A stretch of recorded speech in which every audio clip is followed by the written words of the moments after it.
And good evening. I'm Jonathan Higgins. My name's Scarlet Lamothe from Steaming Tender in Palmer, Mass.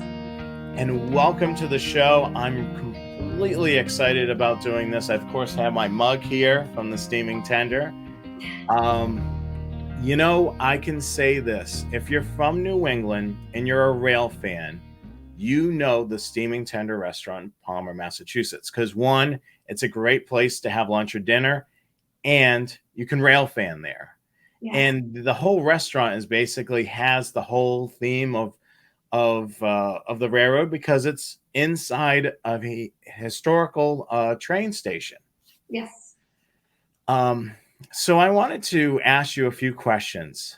Sure. The thing is, a train station doesn't typically go on sale for people to purchase on a daily basis. And was its original intent to be a restaurant? I would say yes and no. I will give you a little background story of how it was acquired. My father, Blake Lamothe, he came into Palmer, Mass to purchase Model A parts, Ford Model A, from Mr. Pease. He's a well-known gentleman in town.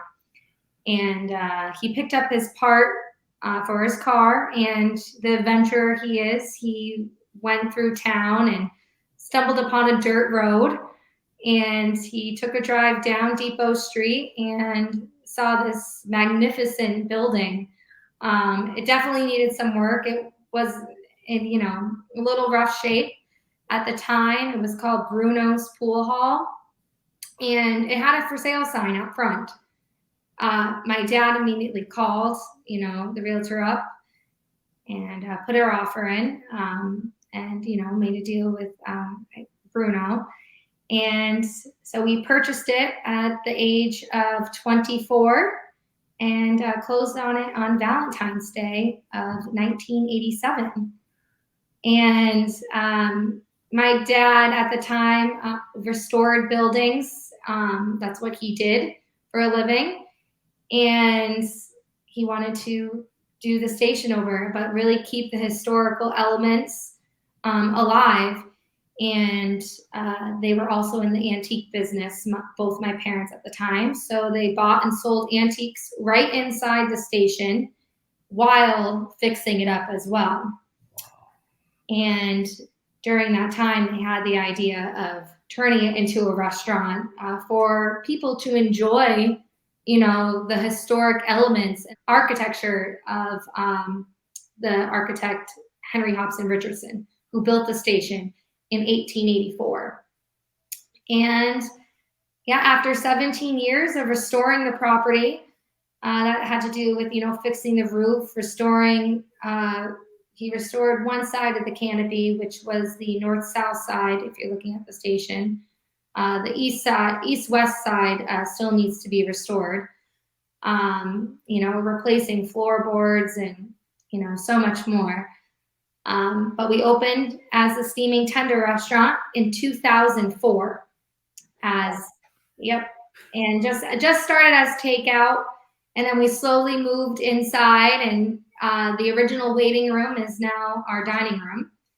And we like to call it a train aquarium because the trains still go by on, each side. So it's definitely fun and thrilling as the trains go by. The building rumbles a little bit. So every rail fan, family, love it. It's an experience. It's more than just, dining. It's a whole experience, the atmosphere and the history that goes along with it. It's so amazing, to think of, that building of its time, took people everywhere, to all points, traveling by rail way back in the day was the way to get across the country or get across the state. And just to think of, where people are dining used to be rumbling with people coming and going to all different destinations, saying goodbye to loved ones, saying hello to loved ones. I'm sure in that period of time, you basically grew up seeing this building.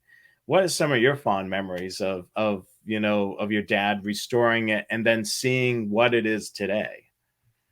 Well, the place is definitely my second home.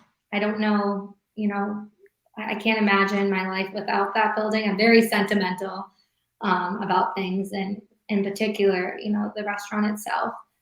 Well, when you go into the dining room, we have, you go through the double doors. Right before the ladies' room, the original ladies' room, right on the left, there's a water fountain there. And, at the time when it was being restored, that water fountain area was the toy section of all the, antiques, and you could call it junk too, some of it. But by that water fountain was the toy section, and that's where my toys were and where I played. And I had this little caterpillar toy, and I would go up and down the aisles and just, ride around inside the dining room and actually in the basement as well. People find it scary, but me and my best friend still today, we used to run around through all like the little crawl spaces and archways in the basement and just create little obstacle courses.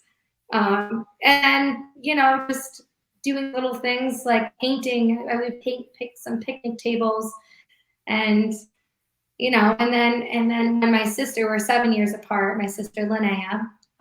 So the restaurant was open 2 years after she was born. But when we first started up and running, she loved milkshakes, and everyone had to make her a milkshake every single day. So, so everyone still jokes to this day about, Linnea having a milkshake. She's the milkshake queen there, and a cheesecake too. So it's definitely, there's a lot of memories, and, I associate it with family, not just my mom and dad, but like we've had many staff members there for ever since we opened, some for over 10 years. We just celebrated our 18th anniversary just a couple weeks ago. And we still have members from the beginning still with us today. And they've just become family, and it's just a very family-orientated environment. And I think that's portrayed on the guests coming in as well. Yeah, I mean, every time that I've came into the restaurant to dine, and it's always, warm and inviting. It's always a great experience. Just going there, and just the food. Like you said, it's a railroad aquarium type of thing with trains on both sides. The Yeah. food is phenomenal. I mean, one of my favorites is the pulled pork grilled cheese and the coleslaw. I don't know what you guys do. The coleslaw, it's been phenomenal. And the thing is you guys actually put in pineapple into the coleslaw, which is super cool. And then, no matter how full I am, I gotta have dessert. The whiskey bread pudding is literally one of my favorites. And, Yes. I can't say enough about the food. I mean, what are some of your favorite dishes, and what's something that's on the menu right now that you say that, everybody should try? Well, I do want to bring up, you mentioned the coleslaw. Hmm. It's called Mom's Coleslaw. It's actually my grandmother's recipe, Oh, wow. with the pineapples and raisins. Before we opened the restaurant, a little history about that. Before we opened the restaurant, my grandmother would say to my mom, "You're not going to put anything on the menu that I make. You're not going to do it. You're not going to do it." But my mom did Mom's Coleslaw with the pineapples and raisins, and the Mary Ann sandwich is named after her. Her name was Mary Ann because it has the coleslaw on it. And yeah, people love it. We won't ever change it. We did have someone not like it, and I said, "I apologize if you don't like it. We aren't changing it. We love it." So it's not going anywhere. It's definitely unique coleslaw, and it'll forever be that way. Our pulled pork, like you said, we slow cook that for 6 hours. And it falls right apart. It's amazing, the pulled pork. My favorite dish would have to be our limoncello haddock. Like, that's my go-to. It's pan seared piece of haddock. It's lightly floured and pan-seared, sauté pan. Then it's cooked in limoncello with cream, and then sun-dried tomatoes and artichokes. Of course, there's some little extra flavor I can't really tell you too about. That's our secret there. Yeah. And then finish with some scallions, and either with a side of rice pilaf or mashed potato to mix that extra sauce. And that's my go-to. Wow. And then for dessert, you mentioned the whiskey bread pudding. We order it. People during the holidays order it by the pans. So we have over 100 orders for Christmas and Thanksgiving, Easter, and we just recently started doing different style of bread puddings. So I tried to do 2 different bread puddings a week. I did a strawberry rhubarb bread pudding with a strawberry topping, and then a fruitcake bread pudding with a cream cheese topping. And then I will be doing a blueberry bread pudding with a lemon glaze on top as well. When the blueberries, they're almost ready, so that'll be coming up as well. Wow.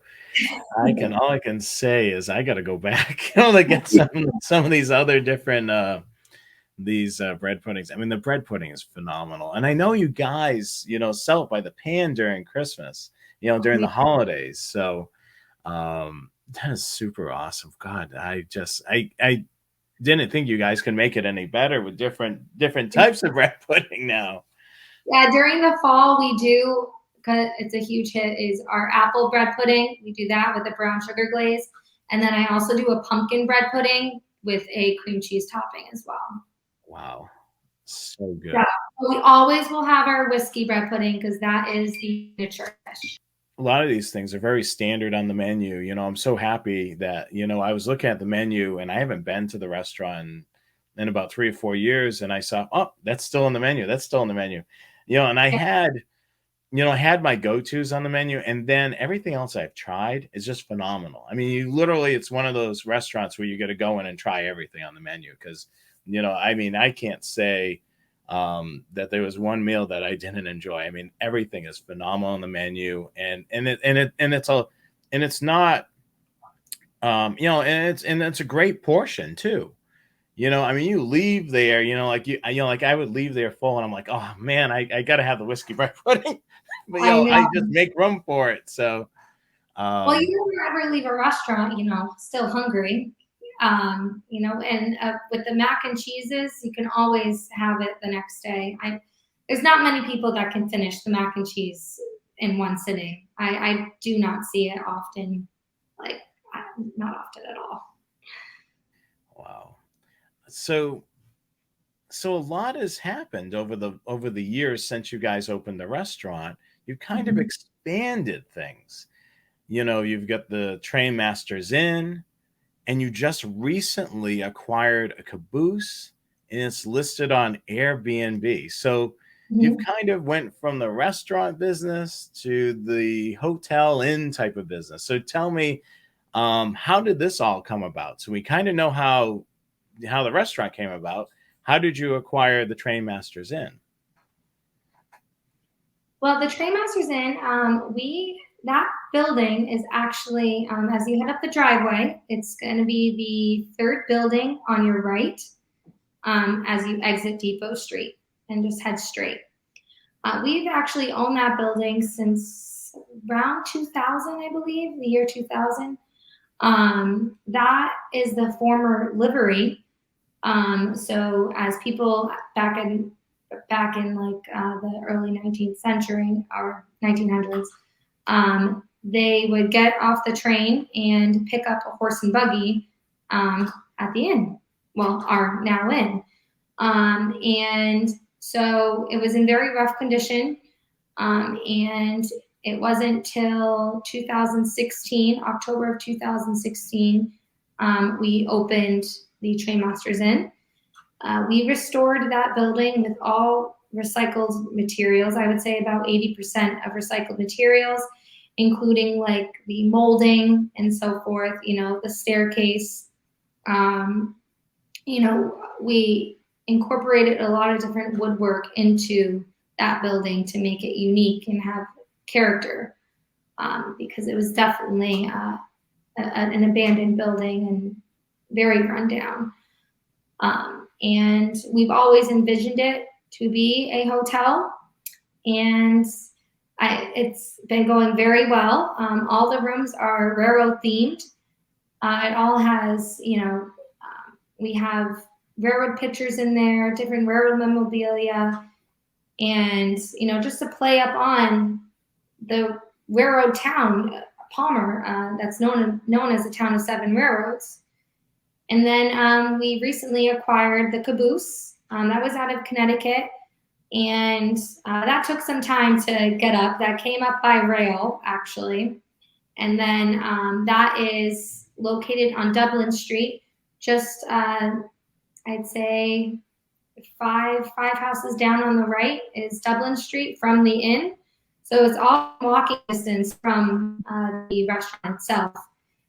And yeah, you can stay in the Caboose. It's Bangor and Aroostook is the Caboose, and it's mostly all original. I mean, we did add a little kitchenette in there, and a small little bathtub, but it has a cupola, so you can go up top and sit up there and gaze out at the railroad yard and have a glass of wine or a cup of coffee in the morning.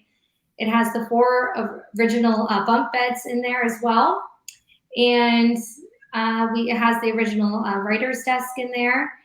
We kept pretty much everything original in there. We redid the floors and brought it back to its former glory. So it's very an authentic stay. And then we also added a little fire pit outside, a railroad gas grill, not a wood fire grill to cook some burgers on out there. It's all part of the theme. And our first night booked was actually on Christmas Day. Wow. Of 21. Yeah, it was our first overnight stay there was on Christmas Day. And yeah, everyone's really enjoyed it. Families, it's very fun. And then if you do stay at any of our locations, either at any of our Airbnbs, we have a few. It's called the Lofts on Main. They're also, most of them have trackside views on Main Street. And our inn, if you head down to the restaurant, you get priority seating, and then you also get our complimentary whiskey bread pudding if you stay with us as well. That's awesome.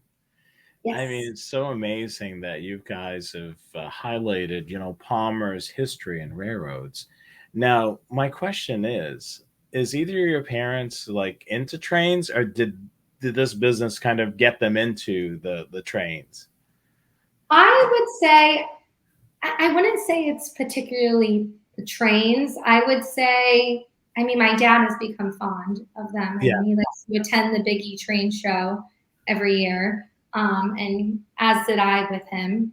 It was something mandatory I had to do. I won't say I'm such a train buff, but I kind of same thing with people like cars, people like trains. I mean, I compare them the same. But it's really the history, the historical aspect of Palmer, of keeping history alive. I just think it's so important. We grew up, me and my sister, we grew up in a Victorian home. We have antiques through our home, and I was taught to appreciate history, and learning about it, and keeping it alive. And just be appreciative of it and learn from history and how to make things better, and be able to adapt with different changes, but not change everything, if that makes sense. It makes perfect sense. I mean, the amazing thing, I'm so happy that you guys were able to save that building. Time and time again, what I see as a rail fan and also a blogger is there's several buildings out there that are railroad related. Some of them get saved, some of them, hit the wrecking ball. And unfortunately, that's part of our history going away. So, Yeah. I mean, I'm so excited to be able to see that building there because it's got so much. You walk into there today, it's got so much character. I Oh, mean, you said, with the architecture, you don't see a lot of that in modern construction anymore. you don't. You don't. During that time, I mean, again, it was built in 1884. Richardson, the architect, he was a very well-known architect. He built Trinity Church in Boston, um, numerous other throughout New England, and he was actually worked with Olmsted, Frederick Law Olmsted, because right in front of the station, we acquired the land in front of the station. I would say around 2000, between 2006 or '08. I'm not the best with time. I apologize. That's okay. But we acquired the land right in front of the station because we knew that it was a railroad park. It was a Frederick Law Olmsted Park. Um, and we acquired it and dug up the grotto. A grotto is a rock arch water feature, which was a signature design in Olmsted's work. And we uncovered it, and it's still under renovation today. Olmsted Park. We are actually going to be calling it Passenger Park. We've done many events out on the park so far, such as a movie night, done a game night out there. We have yoga in the park as well. We've done an artisan emporium out there. We've done a scarecrow contest out there. And we hope to do a Christmas market in the future out on the park. I mean, they worked, Olmsted and Richardson worked together on designing, the park and like where the building was placed on this land. I don't know if you know that Olmsted, he designed Central Park in New York City.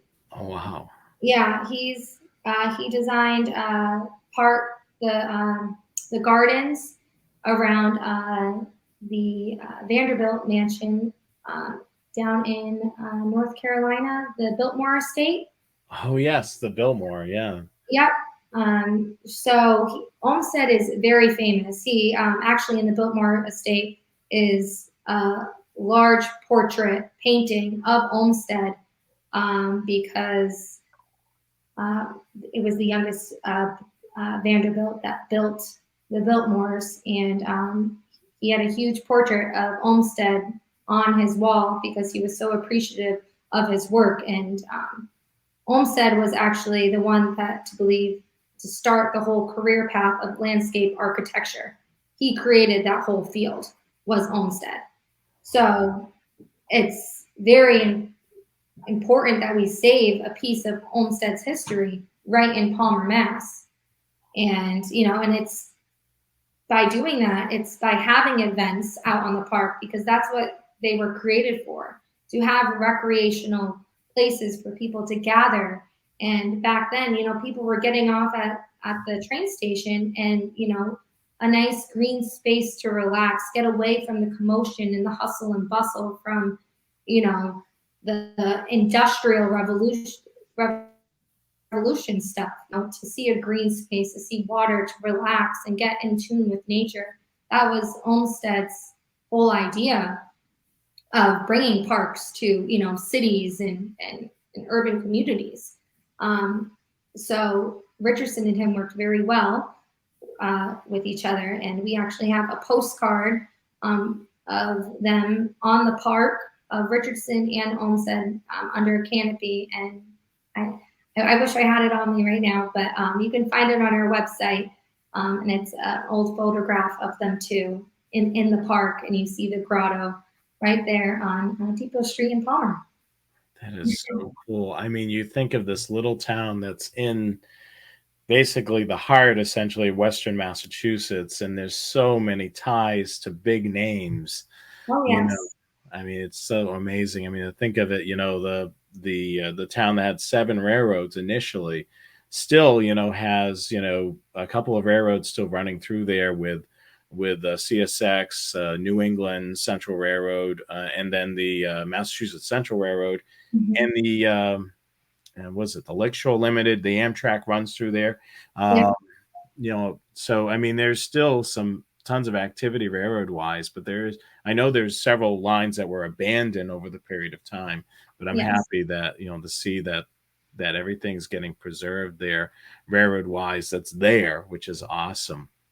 Speaking of history, now looking forward, from what I understand, the state of Massachusetts is looking to link east to west. So Mhm. essentially providing passenger service on a daily basis out to western parts of the state. And Palmer has been a big topic of discussion because they want to stop there. Is that right? Yes, it's very true.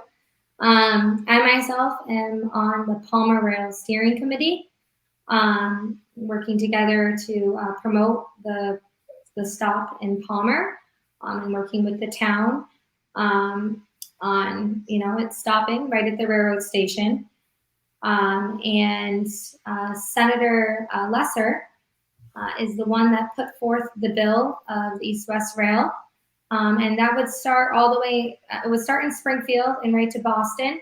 They extended it to actually Pittsfield. Um, and then Mass DOT put together a few plans. It was down to three alternatives, and Palmer was listed on those three alternatives.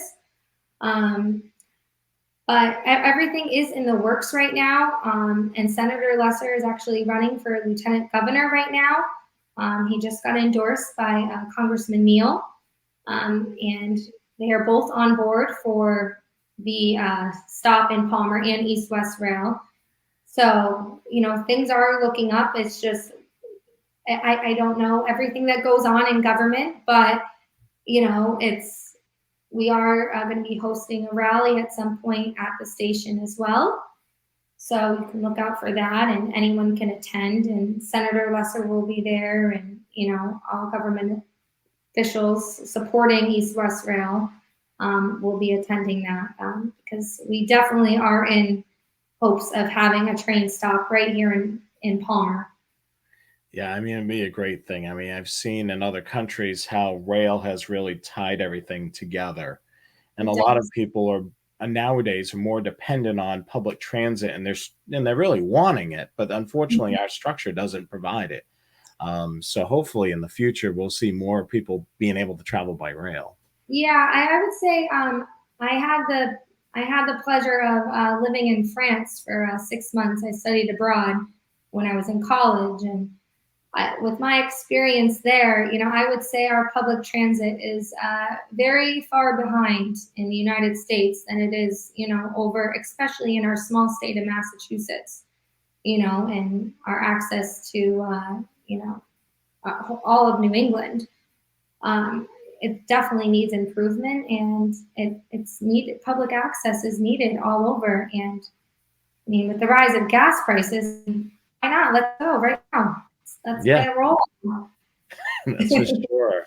I mean, I really, I love traveling by train, and I would love to be able to see more people to have that opportunity. I mean, especially, connecting to major hubs, of Mhm. course, adding infrastructure like that or using the current infrastructure certainly is huge, being able to connect, all the capitals in New England, together by rail. I mean, it's certainly an awesome thing. So, with that being said, is there any events coming up that we should know about? That's coming up that people, if they've learned about the Steaming Tender restaurant, what are some things? Of course, you mentioned the big train show in Springfield. That usually happens at the end of with the end of January, right? Yes.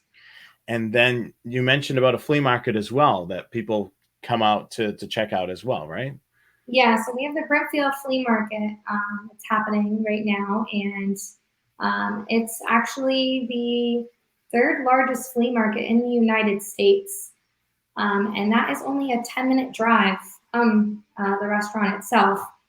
And it's huge. I mean, we during this week we have music happening every single night to entertain our guests under the cobblestone canopy with a cocktail or a beverage while they're waiting for a table. So it is a busy time period for us, but we have entertainment going on as well. So there's always something to do down at our facility, and that's definitely something to come in and check out. There's celebrities all the time at the Brimfield Flea Market. Our inn is booked. It's booked always. If you want to stay at the inn during Brimfield, I recommend booking a few months ahead because we are full, and it's definitely something to see. It goes along with the antiques that we have in our building. We always try to. We're closed on Monday through Wednesday, so we try to hit the Brimfield Flea Market, Tuesday morning or Wednesday morning, and you might see a new treasure inside the building itself. We're always adding something new, a new sign, a sign on the wall. We added a Vesta Speed in the a Vesta Speed in the foyer above the shoe shine booth. So we're always adding something new to for guests to look at, and our servers are very knowledgeable on all our new antiques that we added as well, along with the history. That is a part of what they have to know in order to attend and serve everyone. That is super cool. So where can everybody learn about the restaurant, and of course the inn, and of course the brand new Caboose that people can stay at? What are some of the websites? Definitely www.steamingtender.com has our events, our most recent menu. We always change out a few menu items here and there just to keep everything fresh and new. And we have the trainmastersin.com as well, and definitely our Facebook page. We're very active on our Facebook and Instagram page as well. So just give us a like on Facebook so you can stay up to date, and definitely our website. We have all of our events on our calendar in there as well, and our newsletters. If you head into our website under our newsletters, we release a new one every single month, and it tells about what we've done, what we're going to be doing, and what we are doing. So check that out. Well, that is awesome. I really appreciate you being able to join me on the Train Aficionado live show, and we would love to have you on again if there's anything that you want to promote. Of course, if there is some movement with the East-West link, we would love to see how the station will transform into being not only a restaurant but also a stop, for Yes. people to get off the train and be able to visit Palmer or head into Boston or Springfield or wherever destination they want to go to. Yeah, definitely. When that comes, the more support, the better. So I'll definitely reach out. When it comes the time, which hopefully will be sooner than later. That's awesome. Well, Scarlett, thank you so much for joining me this evening. Can't wait to make a visit back to Massachusetts and visit the Steaming Tender. Well, thank you so much, Jonathan. It was a pleasure. Thank you.